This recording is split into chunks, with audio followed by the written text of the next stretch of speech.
The room smelled of cigar smoke and expensive cologne. Norma Jean Baker, not yet the world-famous Marilyn Monroe, sat across from one of Hollywood's most powerful studio executives in 1948, her hands trembling slightly as she clutched the script she'd been told to read. "You need to lie down for this scene," the man said, his voice casual as if he were discussing camera angles. She was 19 years old. The couch in his office had seen dozens of young women before her, each one promised stardom, each one forced to make an impossible choice. What happened in that room, and countless others like it throughout the golden age of Hollywood, would haunt Marilyn for the rest of her life. But this wasn't just one woman's trauma.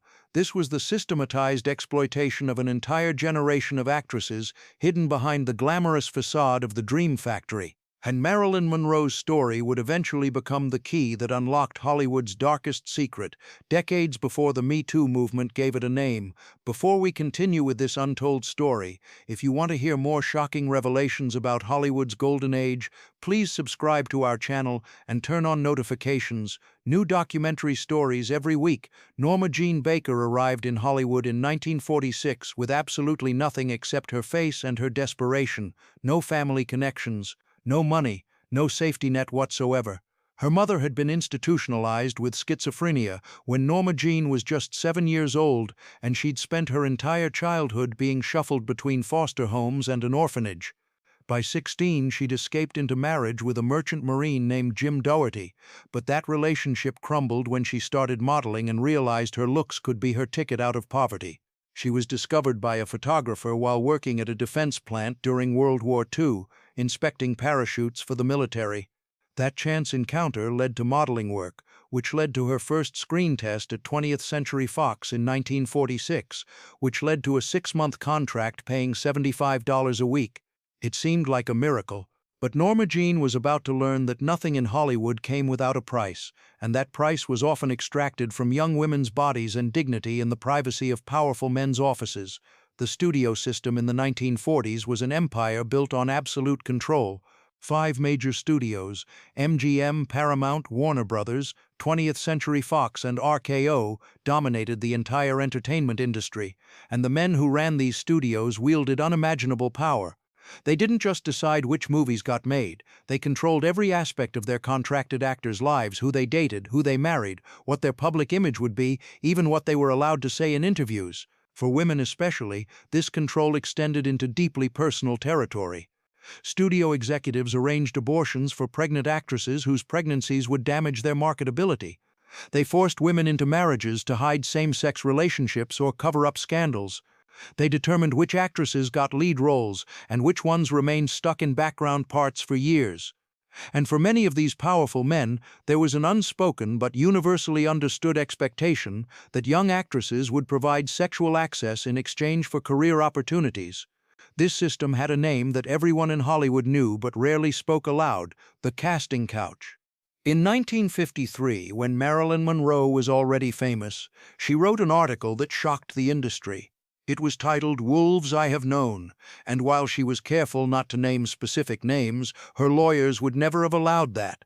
Everyone who read it understood exactly what she was describing and exactly who she was talking about. "The woods are full of them," she wrote, referring to the predatory executives who prowled Hollywood looking for vulnerable young women. "The very important men would arrange to meet me. They would explain that there was an opening for a lead actress. They would also arrange a screen test. Then, after a movie scene had been shot, these very important men would smile and tell me to come and talk to them about the script in their office. They would also tell me that they liked the way I walked and talked, and they would like to see more of me." But she understood perfectly. What Marilyn was describing in carefully coded language was the systematic sexual exploitation that was standard operating procedure in Golden Age Hollywood. The very important men she referenced included Harry Cohn, the notoriously aggressive and predatory president of Columbia Pictures, who was famous for propositioning virtually every attractive woman who entered his office. There was Joe Schenck, the elderly but still powerful executive producer at 20th Century Fox, who had a well-known arrangement where he provided sponsorship to young actresses in exchange for what he called companionship. There were countless others, directors, producers, casting agents, executives at every level who used their power to coerce sexual favors from women who had no recourse and no protection. Let's be very clear about what Norma Jean faced in those early years, because this wasn't a simple matter of trading sex for success. This was about power dynamics so extreme that calling them choices insults the concept of choice itself. Norma Jean was a 19-year-old orphan with no education beyond high school, no money, no family support, and no other marketable skills in a society that offered women extremely limited options for economic survival. She had exactly one asset that might lift her out of poverty, her extraordinary beauty and photogenic quality, and she was in an industry where a handful of men held absolute power over who succeeded and who disappeared back into obscurity. When a studio executive told her to lie down on his couch and relax during what was supposed to be a script reading, when he positioned himself next to her in ways that had nothing to do with evaluating her acting ability, when he made it clear that refusing his advances would mean the end of her contract and any hope of future work in Hollywood, what choice did she actually have? She could refuse and watch her dreams evaporate, or she could comply, swallow her revulsion and humiliation and hope that this degradation would actually lead somewhere. This is what sexual coercion looks like when it's embedded in an industry's culture and protected by the most powerful men in that industry. Marilyn later described these experiences in her private writings with a detachment that speaks volumes about how she survived them psychologically. All the poses had to be reclining, she wrote, although the words I was reading didn't seem to call for that position. She wrote about feeling like her body was separate from her real self, as if she was watching these scenes happen to someone else. This dissociation would become a pattern throughout her life, contributing to her later struggles with depression, anxiety, and substance dependence. The encounter with Harry Cohn became one of the defining moments of Marilyn's early career, precisely because it was the moment she said no. Cohn was a legendary figure in Hollywood, not for his artistic vision or his business acumen, but for his cruelty, his vulgarity, and his aggressive pursuit of actresses. He ran Columbia Pictures like a personal fiefdom, and he was known for buzzing actresses into his office through a private entrance, locking the door and making extremely explicit propositions. He kept a stable of women he called his girlfriends, actresses who had accepted that sexual access to Cohn was part of their employment contract. When Norma Jean was sent to meet with Cohn in 1948, she knew his reputation. Everyone knew his reputation, but she was desperate for the opportunity Columbia Pictures could provide. Within minutes of entering his office, Cohn made his expectations clear. He propositioned her directly, making it clear that sexual compliance would lead to better roles and career advancement, while refusal would mean the end of her contract. Marilyn refused, and Cohn, true to his word, made sure that her 6-month contract with Columbia was not renewed. She was dropped from the studio in 1948, and for the next several years she struggled with bit parts and modeling jobs while watching other actresses who had made different choices rise to stardom. But here's what makes this moment significant. She remembered it. She kept track of it. She didn't accept the Hollywood narrative that this was just how things worked. She internalized it as an injustice, as an abuse of power, and eventually she would speak about it in ways that challenged the entire system. That refusal to normalize what had been done to her, that insistence on naming it for what it was, would become part of her legacy, even though it would take decades after her death for the culture to fully understand what she'd been trying to say. Schenck was different from Harry Cohn in style, but not in substance. Where Cohn was crude and aggressive, Schenck was smooth and sophisticated. He was in his 70s by the time he met Norma Jean in the late 1940s, a founding executive of 20th Century Fox and one of the most powerful men in Hollywood history. His approach was transactional but presented as mentorship. He would invite young actresses to dinner at exclusive restaurants, offer them career advice, introduce them to important people, and make it clear that his continued support depended on their availability for private evenings at his home. Multiple biographies suggest that Norma Jean entered into some kind of arrangement with Schenck during this period. The exact nature remains disputed, but what's clear is that Schenck did provide support for her career during a crucial period when she was struggling to get noticed. He made phone calls on her behalf, he got her noticed by the right people, and in exchange, she spent time with him in ways that went beyond professional mentorship. Schenck was a wealthy, powerful man in his 70s who controlled access to opportunities. Norma Jean was a desperate young woman in her early 20s with no other options. That's not a relationship between equals, that's exploitation, dressed up in expensive restaurants and industry connections. What these experiences did to Marilyn psychologically cannot be overstated. In letters and diary entries discovered after her death, she wrote about feeling disconnected from her own body, about viewing her physical self as a tool or commodity separate from her real identity. She wrote about the pain of being valued only for her appearance and sexuality, while her intelligence and genuine acting talent were dismissed. She wrote about the humiliation of having powerful men treat her as if she was for sale.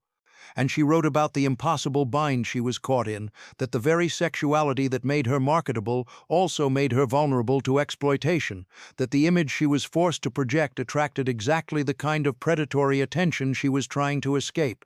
This psychological complexity would haunt Marilyn for the rest of her life. She became famous as a sex symbol, as the ultimate blonde bombshell, as the woman every man desired. But she hated that image even as she perfected it, because she knew what it had cost her. She tried desperately to be taken seriously as an actress, studying at the Actors Studio in New York, fighting for serious dramatic roles, pushing back against the studio's attempts to keep her in the dumb blonde box. But the trauma of those early years created psychological wounds that never fully healed. She developed severe anxiety and depression. She struggled with insomnia and became dependent on sleeping pills and other medications. She had difficulty trusting people, especially men, and her relationships were marked by cycles of intense attachment and equally intense disappointment.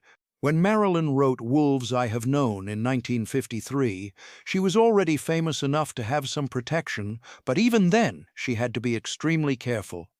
The article was published in a relatively small regional newspaper, which limited its reach but also gave her some cover. She used euphemisms and generalities rather than specific names or detailed accusations. Even with all those precautions, the article created significant blowback. Studio executives were furious that she'd broken the code of silence. Other actresses were terrified that she'd made things worse by drawing attention to the issue. But Marilyn felt compelled to speak because she couldn't accept the Hollywood narrative that this abuse was normal or acceptable. In the article she wrote, "The wolves in our woods are more numerous and hungry than they are in anybody else's woods. Through the years I've learned that most of them are very similar to each other. They have the same techniques, the same lines, the same general modus operandi." She was describing a systematic problem, not isolated incidents. She was making clear that this wasn't about a few bad apples, but about a rotten system that enabled and protected predatory behavior at every level. Even that carefully worded article had consequences for Marilyn's career. Studio executives who had tolerated her growing independence suddenly became more difficult to work with. There were whispers that she was ungrateful, that she was biting the hand that fed her. The industry closed ranks to protect itself, and Marilyn found herself once again navigating between speaking her truth and maintaining her career. This pattern would repeat throughout her life, moments where she would push back against exploitation, followed by industry pressure to shut up and be grateful, followed by Marilyn retreating but becoming more depressed and more dependent on medications to cope. The trauma of those early years never left Marilyn Monroe. As she became more famous, she couldn't escape the psychological scars of having been treated as a sexual commodity. Her relationships with men remained complicated and often destructive. She married 3 times to Jim Dougherty, to baseball legend Joe DiMaggio, and to playwright Arthur Miller, and each marriage ended in failure, partly because Marilyn struggled to trust that any man valued her for anything beyond her sexuality. She had affairs with powerful men including John F. Kennedy and possibly his brother Robert, relationships that in retrospect look like repetitions of the same power dynamic that had exploited her in her youth. Her mental health deteriorated significantly in her final years.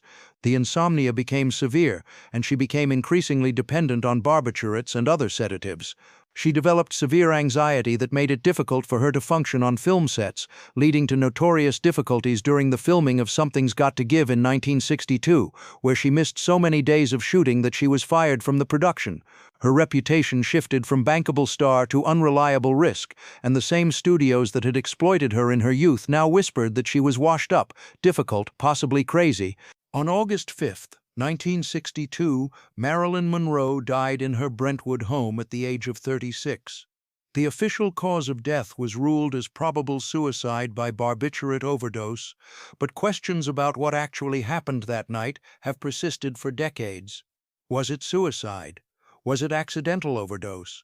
Were there darker forces involved, given her relationships with the Kennedy brothers? These questions may never be definitively answered. But what is clear is that Marilyn Monroe's death was the final chapter of a life marked by exploitation, trauma, and the psychological toll of being treated as a commodity rather than a human being from the moment she entered Hollywood. Marilyn Monroe has been dead for over 60 years, but her image remains ubiquitous. The platinum blonde hair, the red lips, the white dress billowing over a subway grate. She has been frozen in our cultural memory as the ultimate sex symbol. But that image erases the real woman and the real story. It erases the orphan who had nothing and was desperate enough to endure abuse for a chance at something better. It erases the trauma victim who spent her entire adult life trying to cope with having been systematically exploited by powerful men. It erases the woman who tried to speak about what she'd experienced and was silenced by an industry that prioritized protecting predators over protecting vulnerable women. The casting couch wasn't unique to Marilyn Monroe's experience. It was and is a systematic feature of Hollywood and many other industries where access to opportunities is controlled by a small number of powerful people. What happened to Marilyn happened to countless other actresses whose names we don't know. It happened to women who refused the exploitation and saw their careers destroyed. It happened to women who complied and then spent decades trying to process the psychological damage. The MeToo movement, which erupted in 2017 with allegations against Harvey Weinstein, finally created a cultural moment where these stories could be told and believed. But Marilyn Monroe was trying to tell this story in 1953. She was trying to tell it in her private letters, where she wrote about feeling disconnected from her own body and violated by powerful men. She was trying to tell it through the way she fought for control over her career, starting her own production company in 1954 to escape the studio system. She spent her entire adult life trying to tell this story, and Hollywood spent her entire adult life trying to silence her. Behind the platinum hair and the breathy voice, there was a real woman who was far more intelligent, far more complex, and far more damaged than the public image suggested. She read voraciously. Tolstoy, Dostoevsky, Whitman, Joyce. She studied acting seriously at the Actors Studio under Lee Strasberg. She was politically aware and engaged, cultivating friendships with intellectuals and artists. She had depth and intelligence and ambition that went far beyond the sex symbol image that Hollywood demanded from her. But she also carried profound trauma that she never fully recovered from. The childhood of neglect, the sexual exploitation of her early career, the constant objectification, all of this created psychological wounds that grew deeper over time. And ultimately, whether by her own hand or through tragic accident or through darker forces, she died young, another casualty of a system that chewed up vulnerable women and spat them out. Marilyn Monroe tried to tell us about this in 1953. She tried to warn young women about the wolves in the woods. She tried to speak about a systematic problem that implicated an entire industry. She was ignored, dismissed, or told to be grateful. And then she died at 36, her potential unfulfilled, her trauma unresolved, her story incomplete. We owe it to her memory and to all the countless other victims to finally listen to what she was trying to tell us, to believe women when they speak about exploitation, and to dismantle the power structures that continue to enable predatory behavior in industries that control access to people's dreams. The room smelled of cigar smoke and expensive cologne, and a young woman with nothing but her face and her desperation sat across from a powerful man who could make or break her career. That scene has been replayed thousands of times in Hollywood over the past century. It's still being replayed today. Marilyn Monroe's story is not ancient history. It's the foundation of an industry that still hasn't fully reckoned with how it was built and how it continues to function. And until that reckoning happens, her story and the stories of all the other women who have been exploited in the dream factory will remain unfinished, demanding to be heard, demanding justice, demanding that we at least acknowledge the truth of what happened and what continues to happen in Hollywood's darkest corners.